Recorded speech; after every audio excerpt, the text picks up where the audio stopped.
Welcome once again the Hindu editorial dictation with Vikas sir. आज आपका 22 दिसंबर 2020। आज के आर्टिकल देख लेते हैं। आप सभी को पता है हम इंडिया में सबसे पहले आर्टिकल को लेके आते हैं जो डिक्टेशन, जो शॉर्ट हैंड की डिक्टेशन आपको प्रोवाइड करते हैं। चलिए हम आपकी फर्स्ट आर्टिकल की तरफ चलते हैं। क्या हुआ फर्स्ट आर्टिकल हमारा?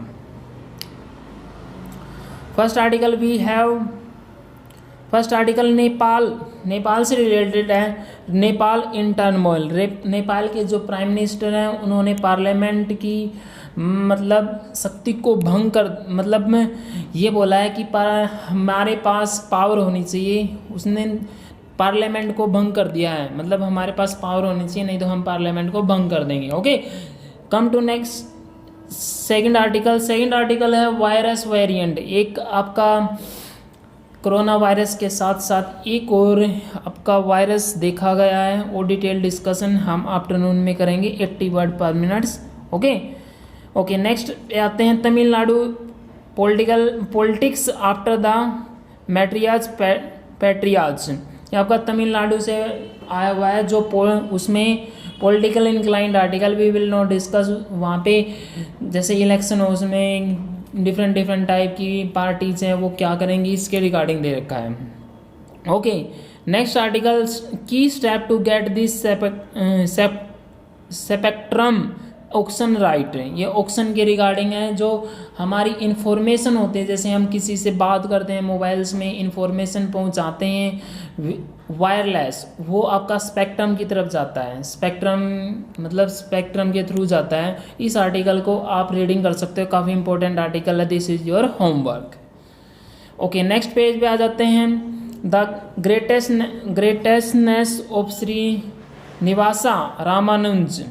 ये आर्टिकल आपका ग्रेटेस्ट रामानुज मैथमेटिक्स के जनक माने जाते हैं। उनका जो बोर्न है 22 दिसंबर को हुआ था, उसी के बारे में सारा आर्टिकल है। ये आप जनरल पॉइंट ऑफ से रीडिंग कर सकते हो। ओके, नेक्स्ट पेज पे क्या है? नेक्स्ट पेज पे लेसन फ्रॉम मोनाज। ये आर्टिकल आपका एजुकेशन पॉलिसी के रिगार्डिंग है। इस आर्टिकल को भी आप डिस्कस कर सकते हो। ये आर्टिकल काफ़ी इंपॉर्टेंट रोल रखता है आपकी रीडिंग के लिए। ये आर्टिकल आपका, इस आर्टिकल को भी रीडिंग करना। आप रीडिंग से आपकी एबिलिटी इंक्रीज होगी। जो स्पेलिंग होता है, जैसे स्पेलिंग मिस्टेक होती है आपकी स्टेनो टाइप करते समय, वो मिस्टेक नहीं होगी। ठीक है, ये article.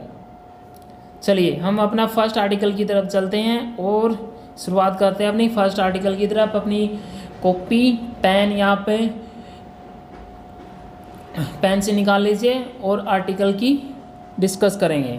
Okay, 100 word per minutes आपका आर्टिकल होगा। Be ready, start. Nepal prime minister KP Sharma Oli's recommendation to dissolve parliament, which has been duly approved by President Bidya Devi Bhandari, has pushed the young democracy into an unprecedented constitutional crisis and political turmoil.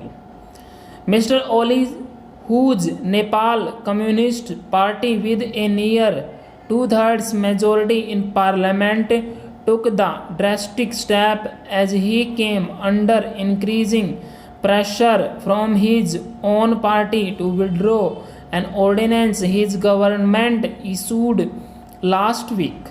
Both the opposition and other leaders within the ruling party alleged that the ordinance to amend the Constitutional Council Act would undermine his checks and balances in the system and empower the Prime Minister in making crucial appointments.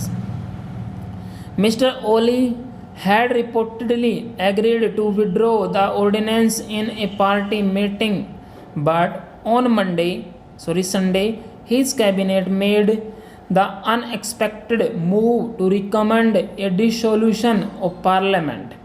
Elections will now be held in April-May 2021, a year ahead of schedule.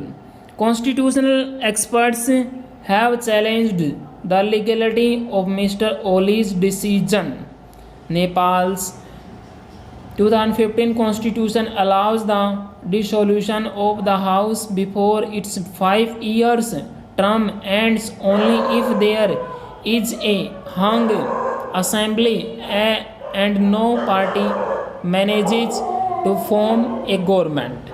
Since the president has cleared his recommendation, the issue will now be decided by the Supreme Court. When Mr. Oli's Communist Party of Nepal and its alliance partners came to power in 2017 with a huge majority, many hoped that it would be a new beginning. Nepal was a painful transition from a monarchy to a republican democracy. In less than a year, the CPN, UML and the Communist Party of Nepal, led by former Prime Minister Pushpa Kamal Dahal, merged to form the country's largest communist force, the NCP. It was a historic opportunity for the NCP, especially for Mr. College, to steer the fledgling democracy out of its many crises. But the merger did not dissolve the fundamental differences between the NSP's two factions. Mr. Oli's authoritarian impulses and refusal to share power with the Maoist faction made matters worse. In recent months, there were calls from within the NCP for Mr. Oli to step down. When the party asked him to withdraw the amendment, it was clear that he had lost internal support. But instead of following the party line, Mr. Oli decided to sink his government. Given the seriousness of the crisis, a split cannot be ruled out. And if that happens, Nepal would be pushed back to political instability at a time of multiple challenges, from a slowing economy to the coronavirus crisis. Mr. Oli could have gone down in history as a statesman. Instead, he has cut a sorry figure as Prime Minister, and his obsession with power risks unraveling the party he co-founded. Full stop.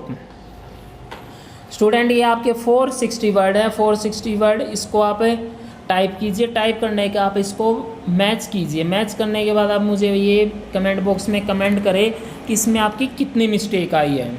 और जो आपके लिए new outline है, new outline को भी आप इसको note कीजिए, प्लस उसका मीनिंग भी नोट कीजिए. अगर आपकी द हिंदू एडिटोरियल में से वकैब आ गई तो आपका कहीं से भी कुछ भी आपको किसी भी बुक से वकैब पढ़ने रीडिंग करने की ज़रूरत नहीं होगी. Okay, thank you very much, have a good day. और जो स्टूडेंट हमारे चैनल पे न्यू है, उस चैनल को लाइक कीजिए, सब्सक्राइब कीजिए और अपने फ्रेंड्स के साथ शेयर कीजिए. Thank you very much, have a good day.